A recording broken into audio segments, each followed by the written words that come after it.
السلام عليكم ورحمه الله وبركاته. جينا في فيديو جديد، بس قبل بقى نخش في الفيديو تعالى بس اقول لك انت ليه ما بتعملش سبسكرايب للقناه؟ انا عايز افهم انا زعلتك في ايه؟ لا قول لي بس انا زعلتك في ايه؟ ليه ما بتعملش سبسكرايب للقناه؟ ليه قول لي ما بتعملش لايك ليه؟ ليه ما بتعملش كومنت؟ لا لازم كده نعمل لايكات وفهم وسبسكرايب كده عشان ايه الموضوع يحلو.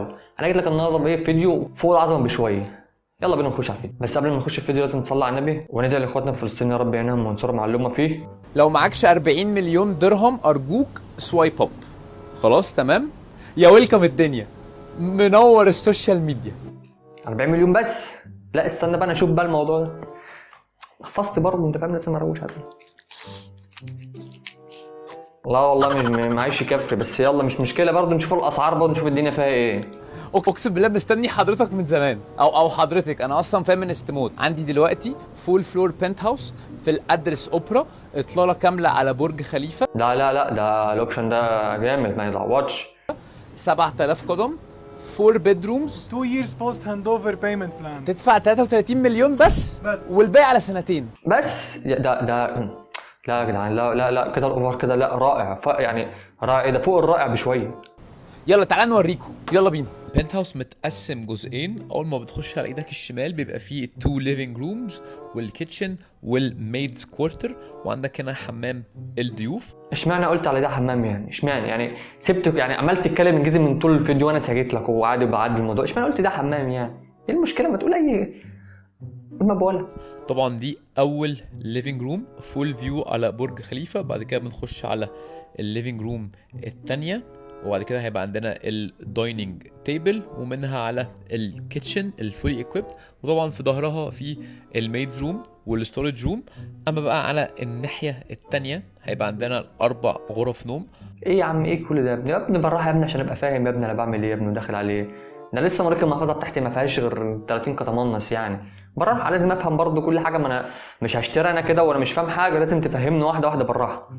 كلهم طبعا اون سويت ملحق بهم الحمام الخاص بهم، والمميز جدا هو الجناح الماستر. الاوضه دي تقريبا بمساحه شقق وهوريها لكم في الجزء الثاني.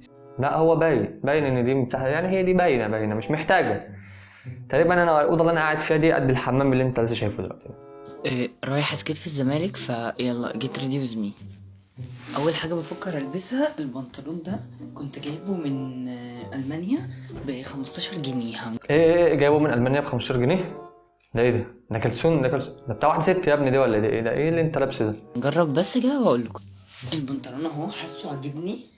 حاسه عاجبك؟ لا هو تحفه. كمل. حلو قوي.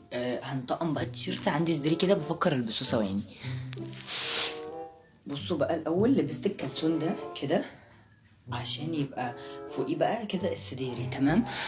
يا فرحة بابا بيك، يعني بابا هيبقى مبسوط كل الانبساط. ثواني هجيب السديري واجيلكم. اهو ده السديري، بفكر بقى البسه فوقيه، هلبسه وابقى معاكم. وده هنا كده بعد ما لبست السديري حاسه جميل جدا وحاسه مريح، حاسس ان انا هعرف اسكيت. لا هو فعلا من ناحية مريح فهو مريح جدا ما هو يعني في اكتر من كده واسع عنه. مريح كمل. سنكي بانكي. بجد انت وحشني صوتك، انت فين من زمان يا عم؟ ده انا وحشني الاغاني الهندية دي، متعنا. يلا بينا نشرب بيبسي. لا يا شباب بيبسي، محدش يشرب بيبسي تاني. طب بالنسبة لنص الازازة اللي انت اصلا مش موجودة راحت فين؟ مين اللي شربها؟ ما هو اقنعني، ما هو انا خليني انا اهبل ماشي، ما انا برضه من الان لازم يكون في حاجة فيس تو فيس كده. نص الازازة التاني راح فين؟ شربته انا مثلا يعني وانا بعمل فيديو؟ لا انت شربته. اهو بقى بصوا يا شباب، البيبسي يتكسر بيه التواليت، يتكسر بيه التواليت، محدش يشرب بيبسي تاني. يلا هو ماشي يعني احنا معاك كل حاجة والدنيا تمام، بس برضه يعني نص الازازة راح فين؟ ما هو انت اكيد شربته، ما هو انت اكيد يعني مش شاريها نص الازازة بس يعني.